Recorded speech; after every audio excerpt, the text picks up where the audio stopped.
So good morning, everybody. It's great to be back with you. Just want to thank everybody for attending today. And I think this is the 8th time I've done this. So it's always a thrill to see familiar people that are joining us and coming back year over year. Without people wanting to hear us talk, we wouldn't obviously be able to put this on. So we really appreciate everybody's attendance. Thanks for everybody also behind the scenes and helping set this thing up, and to Denise for her leadership. And we've all been working very, very hard here. Obviously, with the focus for our group being on energy now, much more broad than just oil and gas. It's there's been a lot of work, and we appreciate her assistance on that in her new role. I'll give you a little bit of an overview of what we're going to talk about today here. So we're going to give you an introduction. It's going to go through a couple of housekeeping items, essentially, just talk a little bit about the ASC and about the energy group. And then we're going to go into our regulatory framework that applies to all the energy work that we do, with an emphasis on oil and gas, as you normally see from us. But we'll touch on a few other things. Then we're going to talk about the types of reviews that we do for all of our energy work. And then I'm going to hand things over to Ramsey Ewan, who's joining me here right now. He's going to talk about ESG disclosure and the efforts that we've been undertaking in the last year on primarily the technical disclosure that accompanies the ESG disclosure. So what we're talking about here is the emissions primarily, but also Ramsey does a lot of work in terms of tracking various other things in terms of ESG disclosure. But he's gonna talk about that. Ramsey's a long-time member of our team here, so looking forward to hearing what he has to say. And he's been instrumental in the ESG work, as I mentioned, and setting up our reviews, and hopefully we're going to be able to continue to keep you updated on that in subsequent years. Thank you, Ramsey. Now, what we'll do after the ESG disclosure, we're going to touch on energy in the Alberta capital markets. So we're going to go through some key charts and just talk a little bit about some of the things we've done in previous years, just talk about where reporting issuers are right now in terms of the count and changes year over year, talk a little bit about capital raising activity as well. And following that, we'll move into Q&A.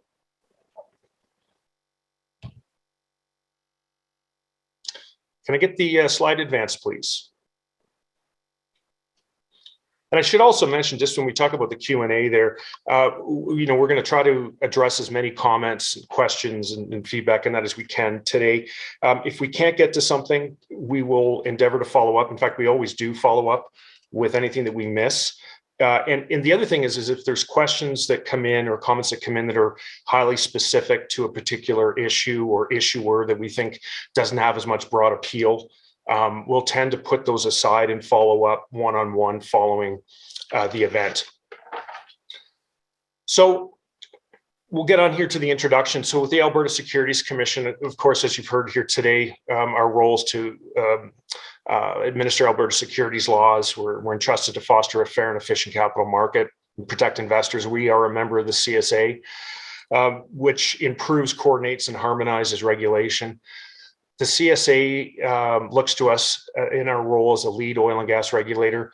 We are making lots of inroads in other areas of energy as well, and they look to us for help on those. So that's something that we're very happy to be able to contribute on. And I think that that's something that people expect from us. Next slide, please. So in terms of energy, as our energy landscape evolves, it's always evolved, it continues to evolve. We have to evolve as well at the ASC and also in our group. So we now apply our expertise to all energy related matters. Our slogan is all things energy approach. We still have a continuing commitment to oil and gas. We have not in any way diminished the effort that we put in on oil and gas. Just want to emphasize that. We think that most of the energy work we do is actually very complementary to the oil and gas work that we do. A lot of the broader energy effort that's underway is actually being undertaken by oil and gas companies as they attempt to improve the efficiency of their operations, et cetera. So it's very complementary, and we do not anticipate in any way doing anything less on oil and gas than we have been doing for at least all the time I've been at the ASC. Next slide, please. So when it comes to what exactly is our focus, there's a few things here I just want to highlight, just to be really clear and sort of set the little bit of the agenda here for today. So oil and gas, as I just mentioned, is really our key. It's always been our key focus in the group. It continues to be very high profile. When we talk about oil and gas, it's traditionally been the 51101 filers that we focused on. We dabbled a little bit with the midstream, including pipelines and services. I would say now that is, oil and gas overall it's much more than just the reporting issuers that engage in oil and gas activities or the 51101 filers. So our efforts have really expanded. And so you'll see us looking at prospectuses and filings for the midstream companies, the service companies as well.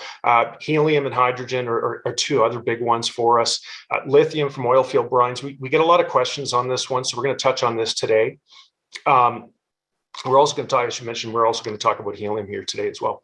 Carbon capture, utilization, and storage is another area of interest for us. Greenhouse gas emissions or GHG emissions. Renewable energies, such as you'll see a lot of talk about green hydrocarbons and biomass and these sorts of things. So we spend time on that. Electrical generation, transmission, and storage, and environmental liabilities.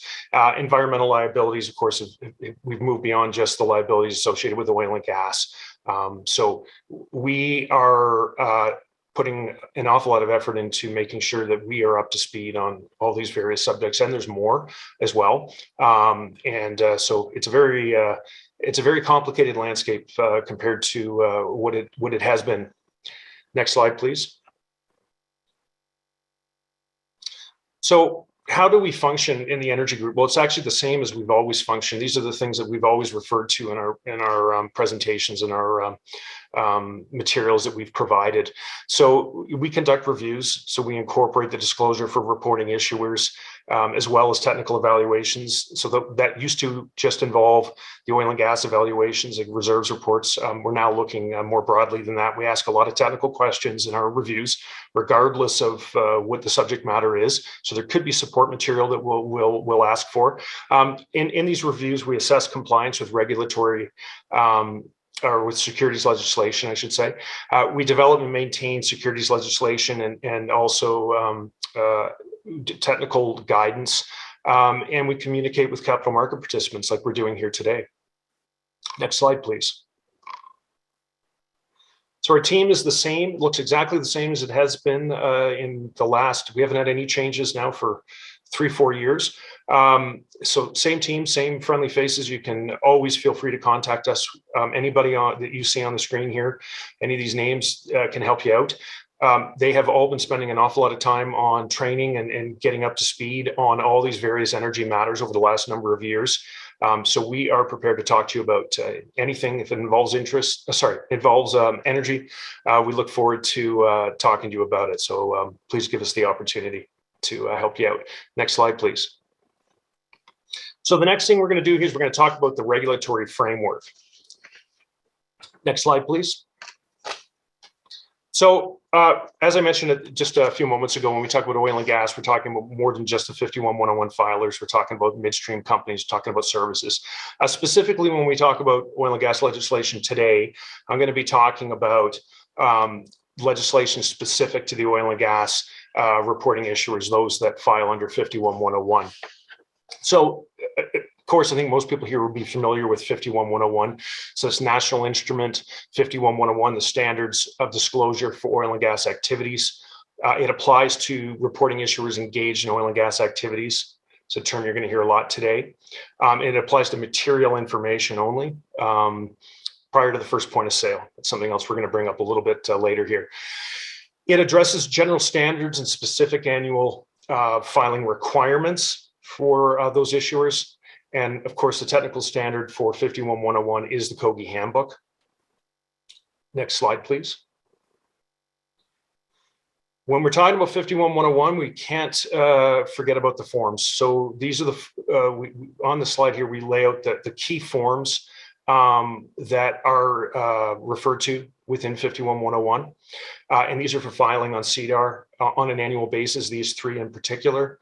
So the F1 is a statement of reserves data and other oil and gas information. We have the F2, which is the report on reserves data, et cetera, by independent qualified reserves evaluators or auditors. And that, when that is signed and filed, it affirms compliance with the COGI handbook. And there's the F3, which is the responsibility of management and directors, which affirms their compliance with all the regulatory requirements when that is signed and filed. So just sort of, I think overall here, when we're talking about these forms and the importance of them, the F3 really is the sort of the icing on the cake. When you sign and file that F3, you are affirming the content and the filing of the F1, the content of the filing of the F3, and also the F2, but not the content, just the filing of the F2. That's your responsibility. Next slide, please. The guidance that we refer to with respect to oil and gas is primarily the companion policy to 51101. That's the CSA's views, and always encourage people to take a look at that when they're trying to understand how to interpret or how to apply 51101. Go to the companion policy. We've also got some CSA notices, key ones including the glossary to 51101, so that's 51324. And also 51327 has got lots of interesting information in there. And of course, COGI handbook, that's the key technical guidance for compliance with 51101. And that is prepared and maintained by the Society of Petroleum Evaluation Engineers. You can find it on their website if you were looking to purchase copies of the COGI handbook. Next slide, please.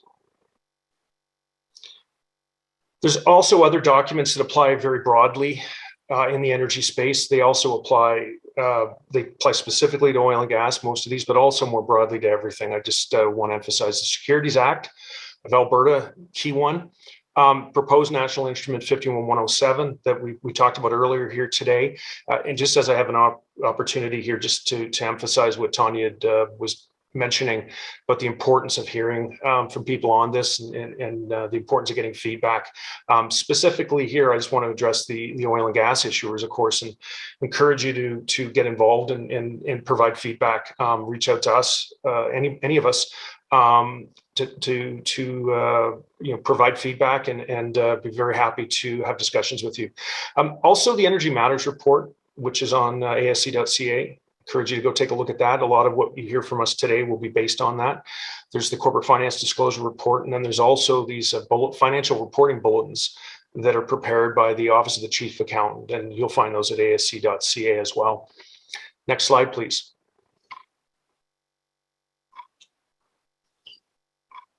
So next up, we're going to talk about reviews. So we're going to talk more, we're going to talk about actually all review types here. So we're going to, first of all, we'll talk about oil and gas reviews, but then we will get into talking about some other reviews that we conduct. So when we talk about reviews, there's the process, I think, is something important that we'll touch on here first. So as I mentioned before, these incorporate disclosure and support material. And we prioritize reporting issuers that we prime regulate in Alberta, but we're also very active, specifically on oil and gas matters. We're very active across the CSA. So the other CSA jurisdictions really look to us to provide assistance. Sometimes they'll actually formally reach out to us and ask us to help on a review, but most of them actually just expect to hear from us as soon as there's been a prospectus or there's something filed, they tend to expect us to contact them and offer our help. And increasingly, that's happening on more energy matters than just oil and gas. So we're gonna continue to do that. I think specifically, we've been most helpful on helium over the last year or so. And I think it's to the point now that people look to us really for our expertise on helium as well. Next slide, please. So the types of reviews that we conduct, these are consistent whether we're talking about oil and gas or we're talking about other energy areas. So we do screening reviews. These can involve, there's a number of different things. I think we'll talk about 3 of them here. In particular, that the first one being oil and gas screening reviews, and these ones are specific to the annual filings. So we look at the F1, F2, and F3 that we mentioned earlier, and the other one is the press release reviews that we do. So we look at all energy news releases. You can imagine there's a substantial amount, so we look at all of those. We do screening reviews, which involve a quick read, and some of those will get elevated to formal reviews. Formal news release reviews. We also do these, which is a new thing for us in the last year. These environmental, social, and governance, or ESG technical reviews. Ramsey's going to talk about these in a little bit, and these assess specific baseline and environmental information. So, in terms of more formal reviews, we move beyond the screening reviews. We do, as I mentioned, press release reviews. Next slide, please. We do continuous disclosure reviews that look at all disclosure, and then we do technical reviews, and these focus specifically on technical materials. So with oil and gas, we're looking for evaluations, oil and gas evaluations. For other energy matters, we can be asking for all kinds of technical support materials for the disclosure, or in cases where we're not seeing very good disclosure and we want to learn more about what a company is up to, we'll request technical materials, support materials. Prospectus reviews, another important area for us. So short forms, long forms, and shelf. I've broken out here just to help people understand here a little bit about what we've seen with respect to oil and gas reporting issues, or I should say those engaged in oil and gas activities. So we've broken out the numbers here. This is to September 30th. We've also broken out for other energy-related reporting issuers and to September 30th. Those numbers have changed since September 30th. We did see a good uptick towards the end of the year. We saw some short forms. There was a couple of shelves as well, and expect that maybe we'll see some short forms that are filed underneath those shelves here in the coming year or so. It'd be hopefully we'll see that. So, and I should mention, we're also going to talk a little bit more, as I mentioned, about capital raising at near the. We're actually going to get to that near the end of this presentation. We'll talk a little bit about the financing activity. Next slide, please. With respect to review outcomes, as we've talked about previously, these range anywhere from no action taken all the way to referral to the ASC's enforcement division. Most of our efforts sort of fall in the upper part of this chart here, where it's advisory comments, or there's been deficiencies identified that may require correction and refiling. Next slide, please. So next, with respect to reviews, we're going to talk about oil and gas, and we're going to talk about oil and gas reviews specific to issuers that are engaged in oil and gas activities. After this, we're going to go into other energy areas. We'll talk about helium and lithium. So overall, just want to let everybody know that disclosure remains pretty good. We said that last year and the year before as well. There's few reporting issuers that have consistent problematic disclosure. Where we do see the consistent problematic disclosure, it tends to be with the smaller issuers increasingly. And that includes new issuers and also new issuers when they file prospectuses. We see oftentimes some challenges. And also small issuers from other jurisdictions. That's been a real focus area for us in the last couple of years. So we've been providing lots of help in this area to the other jurisdictions. Most issues that we deal with are addressed through awareness.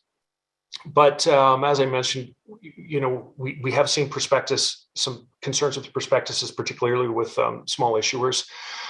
Some of these were really major deficiencies. We think that they're preventable deficiencies as we improve education and as we have the opportunity to talk to people and help them out. We think that these things are less likely to happen.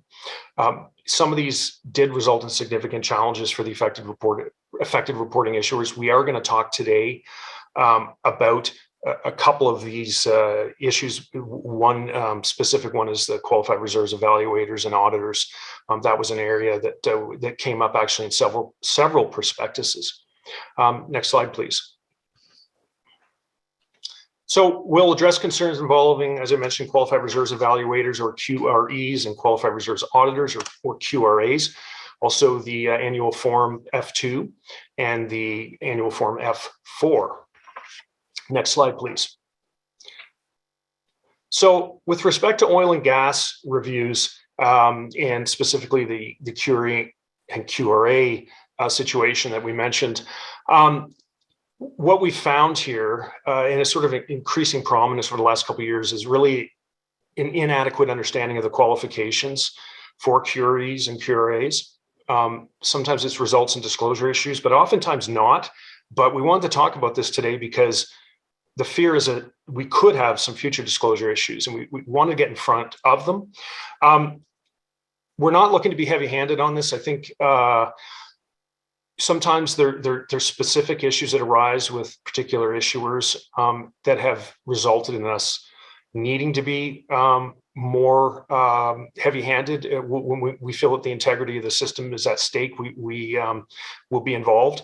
But oftentimes these issues are not material, and we'll have discussions one-on-one with issuers, and there's not major issues, but sometimes we do see these major issues. And I just want to really emphasize here that we're going to go over this today. There's lots of information in the review report that covers this in a lot more detail that we hope people will take the opportunity to go and look at that, give you a lot more information on the support material that we're going to talk about today. Per 51-101 in the COE handbook, if you want to learn more about this and why we're gonna mention some of the things that you'll find that support material in there. So what's really important under 51-101 is the disclosure must be prepared or audited by a QRE or a QRA. And also the reporting issuers have got the responsibility to ensure that whoever they appoint to act in that capacity satisfies the requirements. So you can't just point to the people that said that they were QREs and QRAs and it's their fault. No, if you're a reporting issuer and you're disclosing information prepared by QRE or QRA or supposed to be, you need to ensure that you actually have the right people in those positions. Next slide, please. So with 51-101, we define QRE and QRA. These definitions are very similar. So for a QRE, we say that a QRE is, we should also mention here that you're going to see some terms that are brought up in each of these definitions. That's extremely important. Almost all these terms are defined actually in 51-101 or in 51-324, the glossary of 51-101, and I would encourage you to ensure that you understand what these terms mean. So in respect of particular reserves data, resources, or related information, the individual possesses the professional qualifications and the expertise appropriate for the estimation, evaluation, and review of the reserves data, resources, and related information. They also have to be a member in good standing of a professional organization. The only difference between this definition and the one for QRA is that QRA also references audit. Next slide, please. So the COGI handbook has lots of information on this subject as well. And to summarize all of it, I think probably we're just going to give you some really key points here. So under the COGI handbook, a QRE must have a minimum of 5 years of practical petroleum experience with at least 3 recent years of evaluation experience. So 5 years of practical petroleum experience, and it has to be in a relevant field or a related field. And it says at least 3 of those recent years must be involved evaluation experience.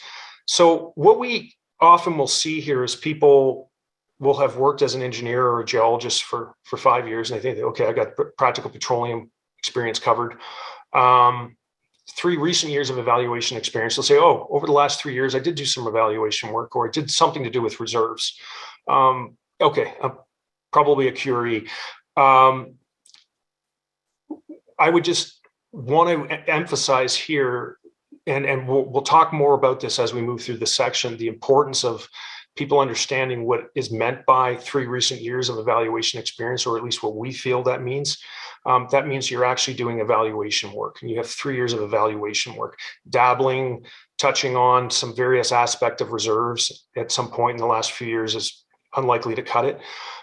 If you have to question whether you're a QRE or a QRA, you're probably not. That's an experience that I think is consistent with what we see under 43-101 as well. When we talk to our friends across the CSA and that look at mining issuers and qualified persons, they have similar challenges in this area, and they always say that. And I thought that was a good thing to bring up here. If you need to ask if you're a QRE or QRA or a qualified person, you probably aren't. Now, with a QRA, you have to have a minimum of 10 years of practical petroleum experience and at least 5 recent years of evaluation experience will enable you to call yourself a QRA. Next slide, please. Now, the word evaluation came up in both of those definitions, and also came up in the definition definitions of QRE and QRA under 51-101. That's an extremely important term, and I don't want to. I don't think I can really overstate it. Under the COGI handbook, it's very clear that evaluations have to be prepared either by or under a QRE supervision. There's an expectation if you're doing reserves work, you're preparing an evaluation. So that's sort of the tie-in there. So back of the envelope kind of spreadsheet, work that a lot of professionals do, probably not is probably not the same as, or I would argue, is not the same as doing an actual proper evaluation. The COGI handbook talks in detail about what an evaluation involves. There's a lot of steps, 3 key steps, and we really insist on you having experience in these. Determining volumes and values, classifying them according to the COGI handbook, and reporting on the results of the evaluation per the regulatory requirements. So what we mean by this is that depending on the jurisdiction that you're in, you need to understand those regulatory requirements and prepare the evaluation in respect to those requirements. So if all of your experience is in a different jurisdiction, say it's working under SEC, and you've never worked under 51-101, you have no experience with the COGI handbook, signing off on an evaluation would be a step too far. You need to have the experience under the COGI handbook. You need to have the experience understanding of what your clients need and what their responsibilities are under 51-101. And so just want to really stress that the importance of that. Next slide, please. So to wrap this section up, when we're talking about QREs and QRAs, per 51-101, QREs and QRAs have qualifications and experience in the estimation, evaluation, and review of reserves data, resources, and related information. When we say resources, that covers everything. It covers reserves data, contingent resources data, etc. Per the COGI handbook, the majority of practical petroleum experience must involve evaluations. Very few petroleum professionals satisfy the QRE qualifications, and far fewer still would satisfy the QRA qualifications. Just because you're an engineer or a geologist and you work with in reservoir matters does not mean that you are qualified to be working in reserves. And this is another thing I think that really values the efforts of QREs and QRAs. They're specialists in their fields. There's a reason why people engage in firms comprised of QREs and QRAs, so independent qualified reserves evaluators and auditors. There's a reason why people do that. They have the expertise and their services have value. Next slide, please. So the next thing we're going to talk about here is the Form 51-101 F2. So this is one of those forms we talked about earlier here that's part of the annual filing for reporting issuers engaged in oil and gas activities. So the concern that we've seen in recent years with the F2 is that we see reports filed in accordance with the F2 that don't meet the requirements due to material modification or errors.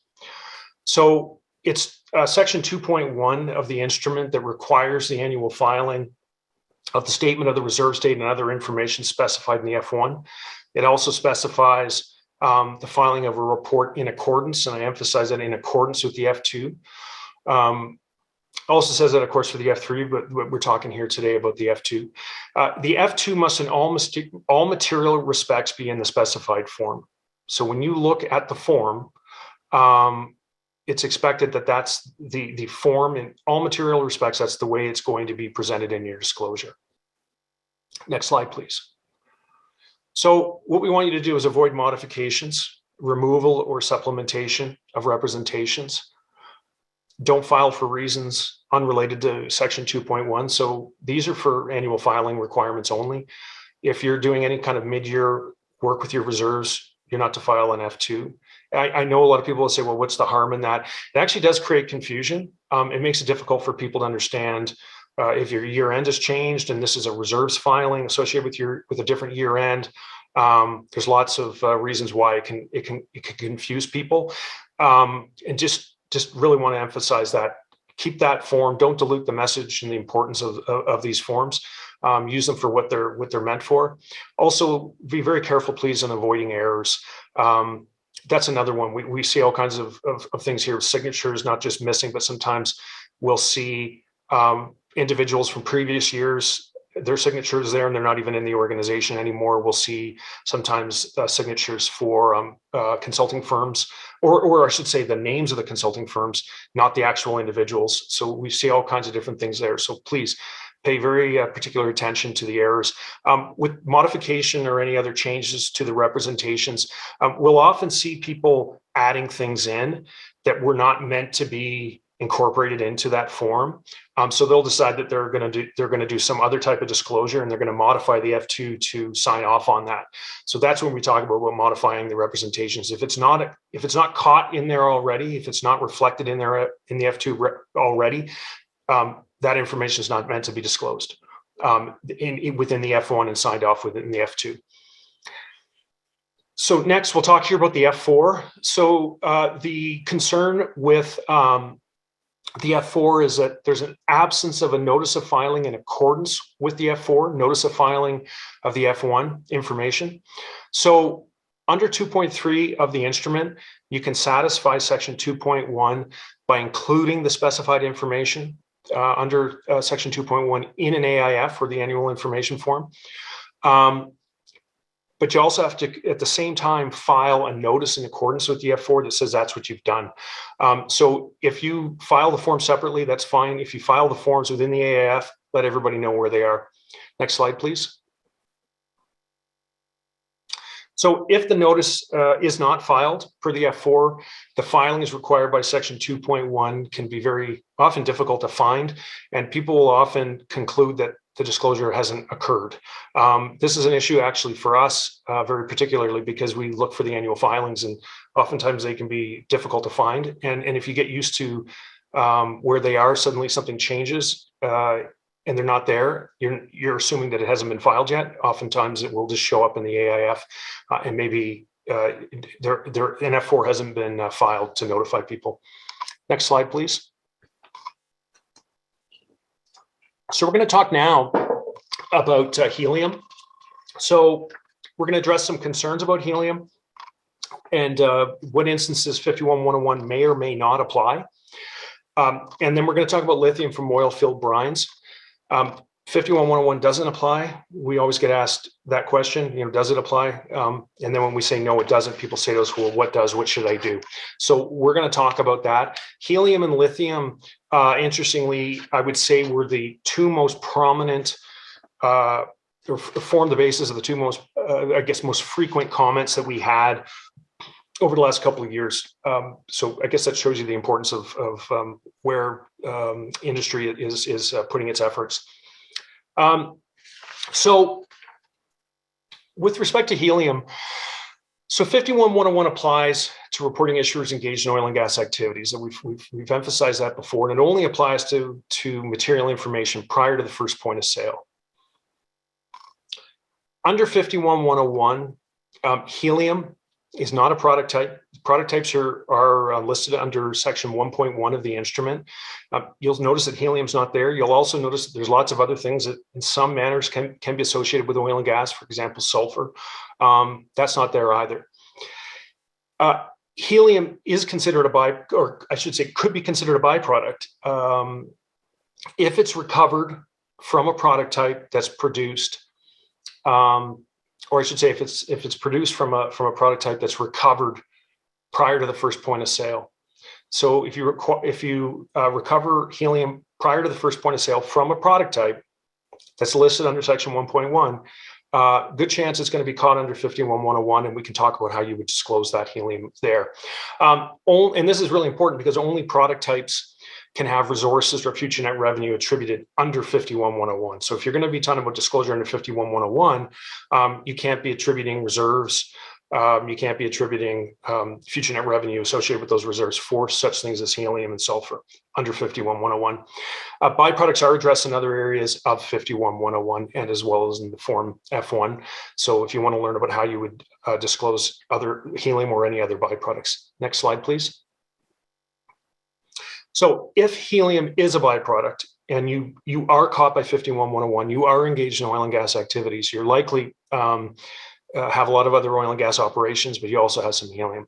It's a byproduct in this case. How do you prepare its disclosure? Well, under 51-101, you would prepare its disclosure by using the COGI handbook for the estimation methodology. We think that COGI is perfect avenue for doing the estimation. The helium estimation would be very similar to what you would normally have for any other material that's associated with oil and gas.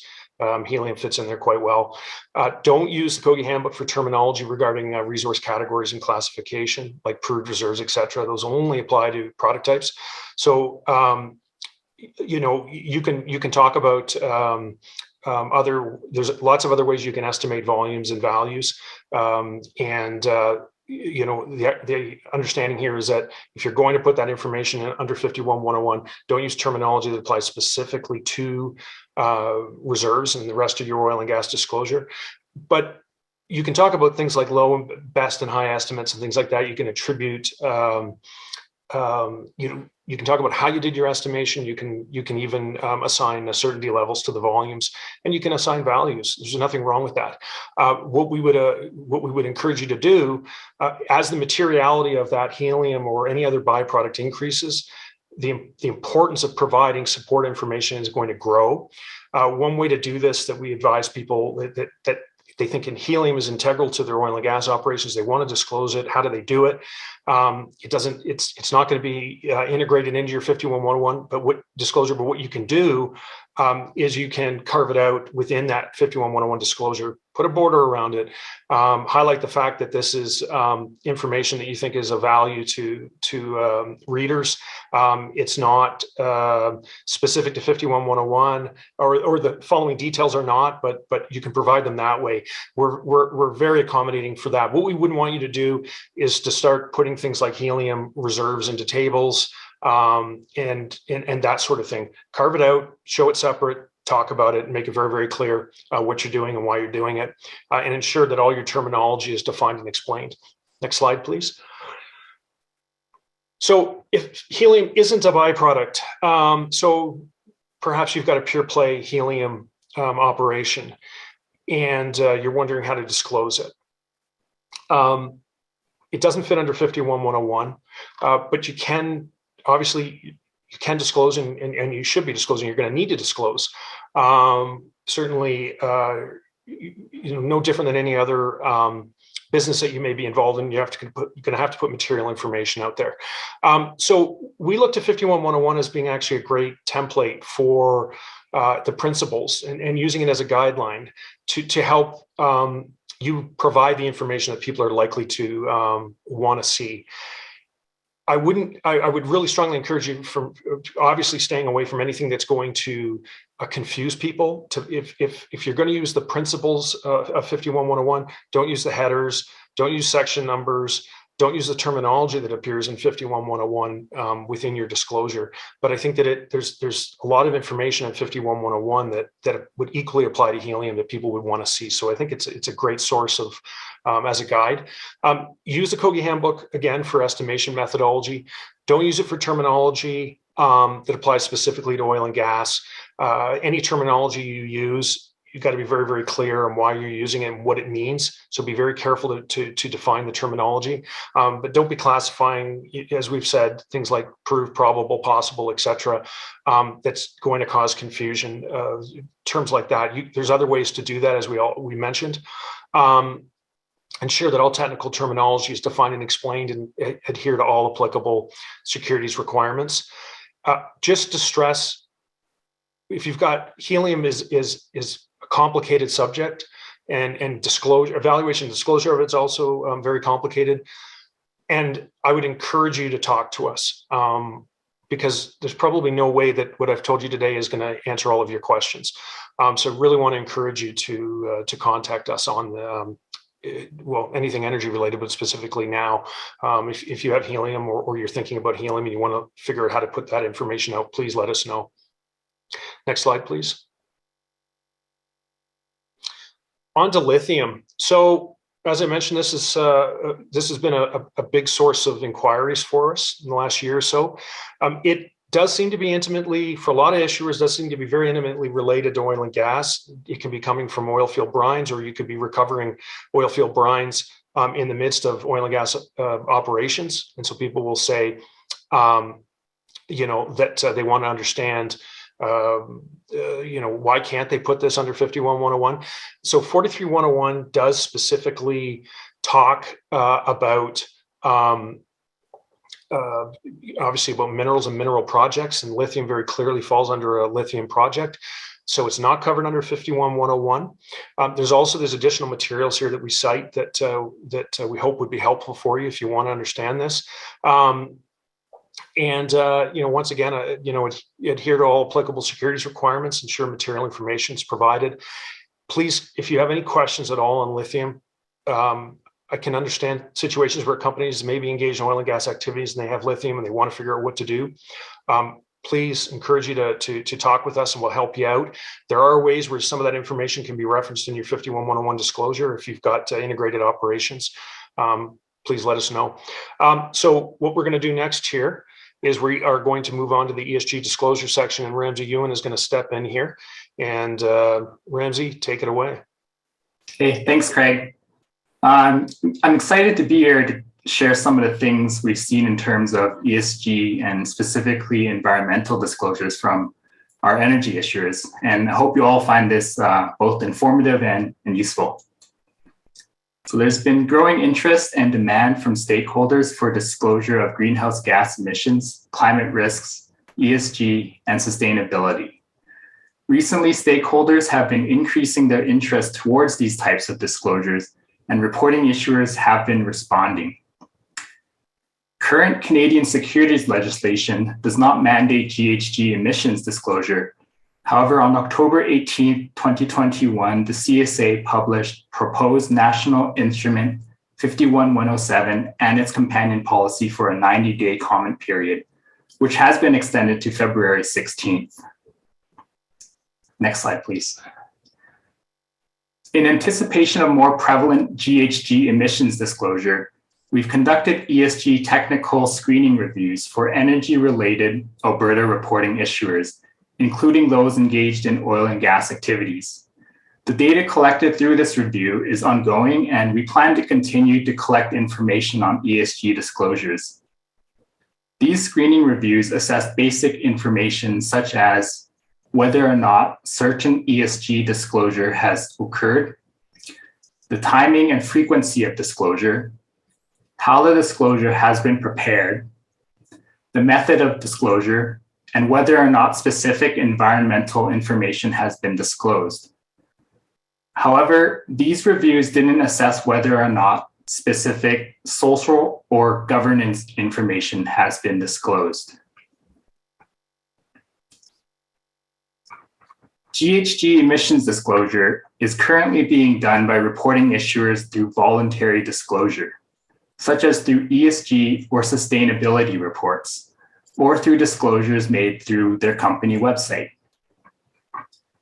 Of the reporting issuers engaged in oil and gas activities, for which the ASC is the principal regulator, 51 issuers, or 42%, have had recent ESG disclosure, and 70 issuers, or 58%, had no recent ESG disclosure. 33% have provided this information in a standalone ESG or sustainability report. And 9% of reporting issuers only have an ESG or sustainability section on their website. However, it's important to note here that the information disclosed on websites we found to be typically less informative than those disclosed in standalone reports. And these also often rarely have quantified environmental disclosures, such as GHG emissions. As well, there's been at least 9 oil and gas reporting issuers we've identified where 2021 was the first publication year of their ESG or sustainability report. And that makes up almost a quarter of the total standalone ESG reports we've seen during this review. Also, since the publication of the Energy Matters report, we've captured some preliminary statistics on midstream, pipeline, and oil and gas services Alberta reporting issuers. Nearly all midstream and pipeline Alberta reporting issuers have an ESG or sustainability report published with quantifiable emissions data. One midstream reporting issuer did not have a standalone ESG report, but had website disclosure. However, it was pretty detailed disclosure compared to other website disclosures we've seen previously, and it did include quantified GHG emissions data. Most oil and gas services Alberta reporting issuers, however, did not make any ESG disclosures in recent years. Next slide. The oil and gas reporting issuers were grouped by annual production, with senior reporting issuers being those with greater than 100,000 BOE per day of production, intermediates being between 10,000 and 100,000 BOE per day, and juniors being those with under 10,000 BOE per day of production. They were then ranked by highest production and then selected from each group, ultimately sampling 10 senior, 20 intermediate, and 50 junior representative reporting issuers. As shown in the figure, all of the representative senior issuers have published a standalone report containing ESG information. 17 issuers, or 85% of the intermediate issuers, have published a standalone ESG report. And of the junior issuers, 3 reporting issuers have a standalone ESG report, 6 have some ESG information on their website, and 41 junior oil and gas issuers currently have no ESG disclosure. This next figure shows the ESG reporting frameworks used by the reporting issuers to prepare their ESG or sustainability reports. This figure relates only to those that have a published standalone ESG or sustainability report. And the frameworks are the Task Force on Climate-Related Financial Disclosures, or TCFD, and their recommendations, the Global Reporting Initiative, or GRI standards, and the Sustainability Accounting Standards Board, or SASB standards. These 3 are currently the most common frameworks being used to prepare the disclosure of ESG information. From the number of occurrences shown on the figure, it's clear that many of the reporting issuers are actually using more than one framework to prepare their disclosure. In fact, we found 4 senior reporting issuers and 10 intermediate reporting issuers are aligning their disclosure with all 3 frameworks. Next slide, please. This next figure shows GHG emissions disclosure occurrences among the reporting issuers by production grouping. Scope 1, Scope 2, and Scope 3 emissions have been disclosed in terms of CO2 equivalents, which includes the emissions of carbon dioxide, methane, and nitrous oxide. These scopes are defined, but broadly refer to Scope 1 being all direct emissions owned or controlled by the reporting issuers. Scope 2 referring to indirect emissions attributed to energy acquired by the reporting issuer, and energy in this context meaning electricity, heat, or steam. Scope 3 refers to all other indirect emissions attributed to the value chain of the reporting issuer. Other air emissions on this figure include nitrogen oxides, sulfur dioxide, volatile organic compounds, and particulate matter emissions. These are generally disclosed separately by the reporting issuer, but have been grouped for this figure.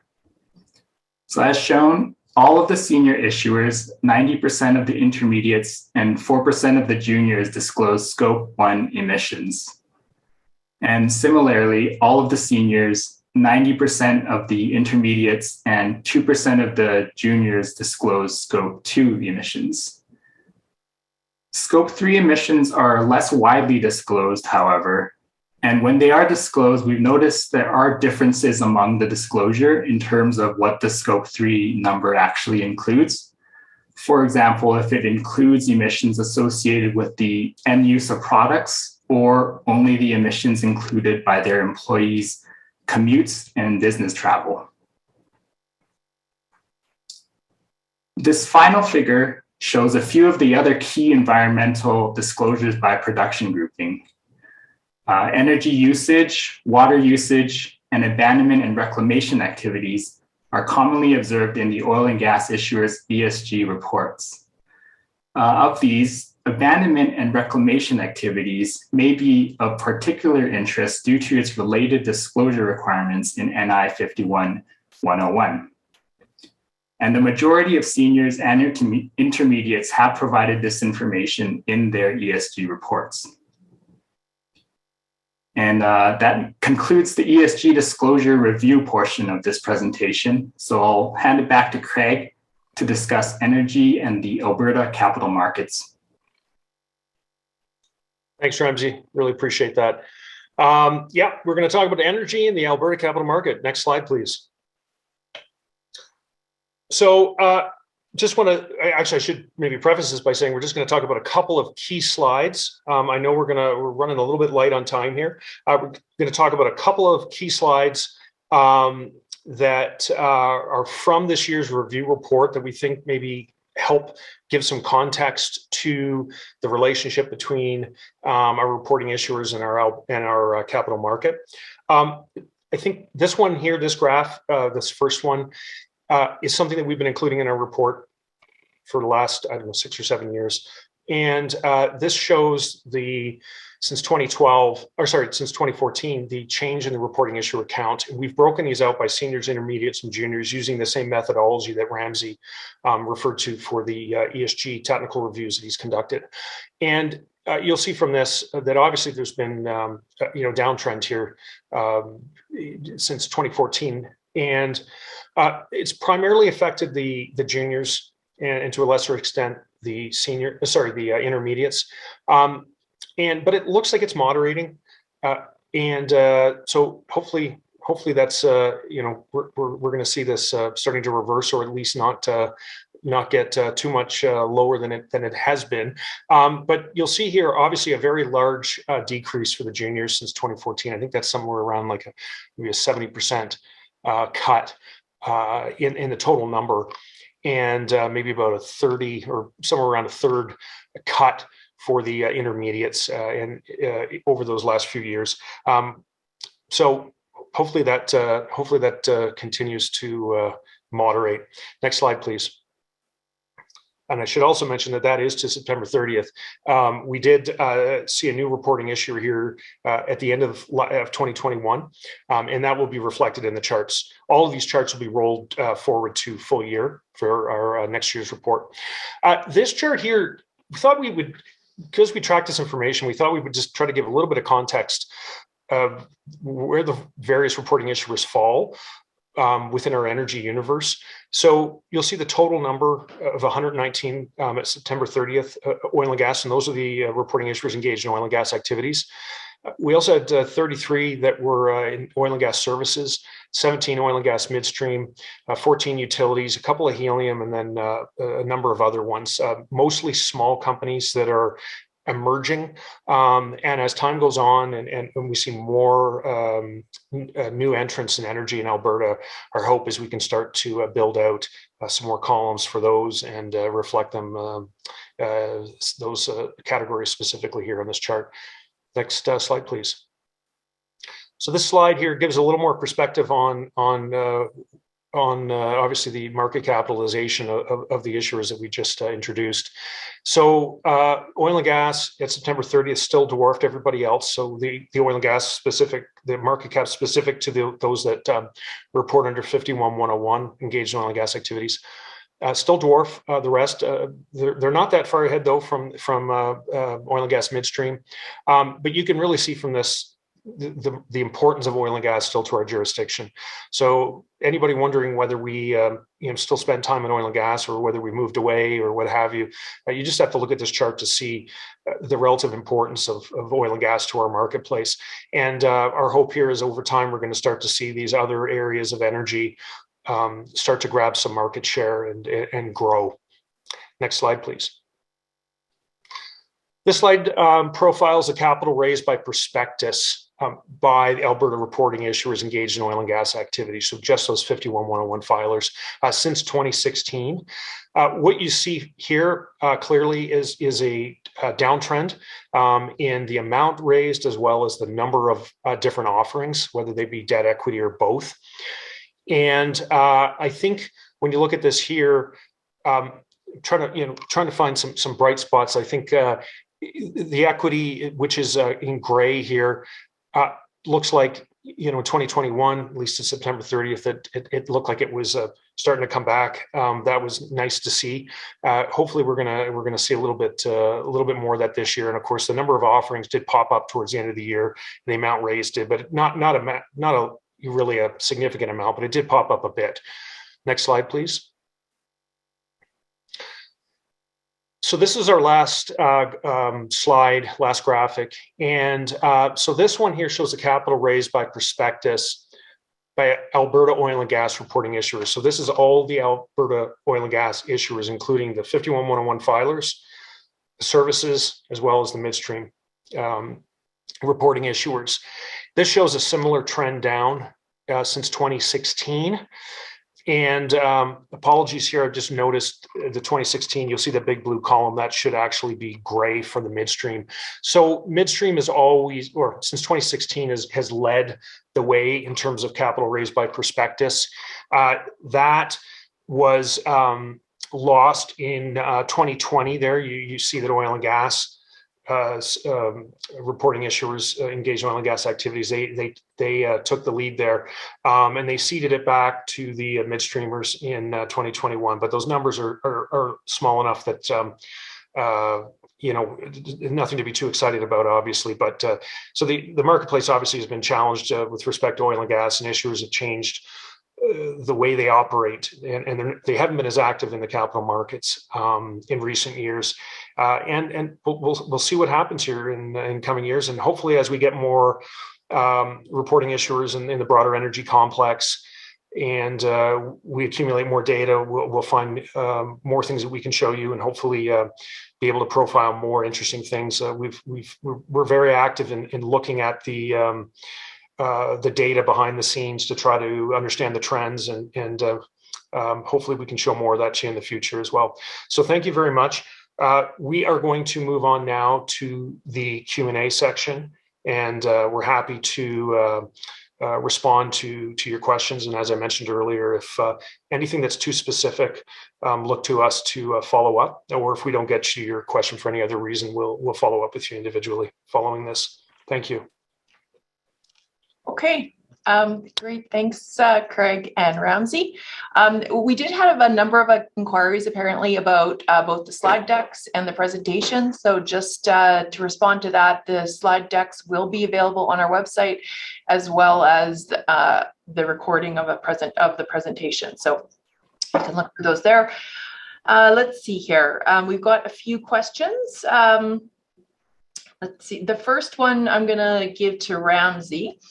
Ramsey, the question is, from the ESG reports, did you notice a preference towards either, GRI or the SASB framework? Okay, thanks for the question. So from our review of the most recent ESG reports available from the Alberta oil and gas issuers, there didn't seem to be a strong preference towards either the GRI or SASB framework, which anecdotally perhaps wasn't the case until just very recent years.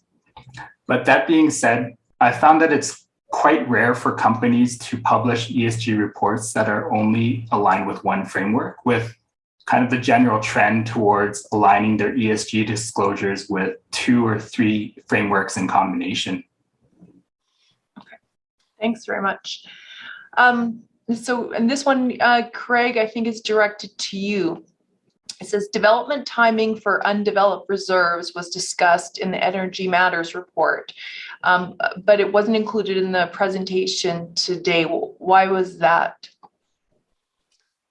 Time limitations, trying to address things that we thought were, of most broadest interest to people. Wanted to give time, obviously, to the ESG materials we think is very important. Also, some of the other energy matters that have really formed the basis of a lot of inquiries and a lot of discussions we've had on the helium and lithium. The QRE, QRA thing we thought really needed some prominence, just really because it had caused some issues with prospectuses that we really want to try to avoid. So we really wanted to put the spotlight on that. The development timing section really would have taken a lot of time up. And I think that one, I really want to direct you to the report itself, to take a look at that report, read through it. Please follow up with us if you have any questions. But I think that there's a lot of material there that really needs to be sifted through, digested. It's very hard to summarize it and give you a good overview of it in the time that we would have had today. Okay, thanks. Great. Ramsey, we have one more for you here. So the question is, Scope 3 emissions aren't mandatory right now, and even under the proposed new rule, they would be comply or explain. Why do you think there's such low uptake, though, on Scope 3 emissions disclosure, even among the more senior producers and reporting issuers? Mm-hmm. Yeah, so Scope 3 emissions, just as a reminder, they are all other indirect emissions from a reporting issuer's value chain. And these can be both upstream or downstream from the reporting issuer's value chain. And I think it can be quite challenging to quantify this. And there's often little guidance out there on how exactly to do it. And also another reason I think is data availability and verification in this case can be much more of a significant challenge than Scope 1 or Scope 2 emissions. However, that being said, I think as the industry gains more experience in this area, it's likely that we'll see an increase in the number of reporting issuers that report Scope 3 emissions. Okay, thanks. Okay, I think we have time for one last question. Craig, this one's for you. Lithium brines production often parallels that of oil and gas production. So why does the regulatory framework for lithium fall under 43-101, the mining rule, and instead of 51-101? Yeah, good question. And this is a question that we spend a lot of time trying to understand ourselves. Lithium is specifically called out under 43-101. They do have materials specific to disclosure, to preparation and disclosure under 43-101. CIM is contributed to that as well. And it's, the majority of lithium has historically been from hard rock sources. So it's fit very, very well under 43-101. It would be very, I think, unusual and problematic if all of a sudden we split them out and made lithium from other sources. If that was to be suddenly disclosed under 51-101. So the cleanest approach, and certainly the approach that's compliant with 43-101, is for that disclosure to occur there. But because it's an issue that does affect a lot of Alberta, or potentially is going to affect a lot of Alberta reporting issuers and new entrants, et cetera. We want to be, we think we're actually well suited to talk to that, specifically to the lithium from the oil field brine. So, we're here to help on that as well. Thanks. Thank you to both of you. I think all this discussion of emissions, the building has been listening because the temperature in my office has dropped. So I think that shut it off. All right. So I think that's all the time we have for questions. As Craig mentioned, we will try and follow up with any other questions offline. And please feel free to reach out to us as well. Thank you to everyone for joining us today. And I hope you have found the session to be informative. Thank you to our team, all of the presenters here today, and the time they spent putting this together, as well as those behind the scenes helping to get questions and organize the sessions. A few last reminders. Please take a moment to complete the survey that will be sent after this. We encourage you, if you haven't, to comment on the climate related rule, and to sign up for updates. So you can sign up for updates, for example, the chief accountant session that Anne-Marie mentioned. So that's all for now. Thank you very much for your time. Enjoy the rest of your day. Stay safe and stay healthy. Thank you.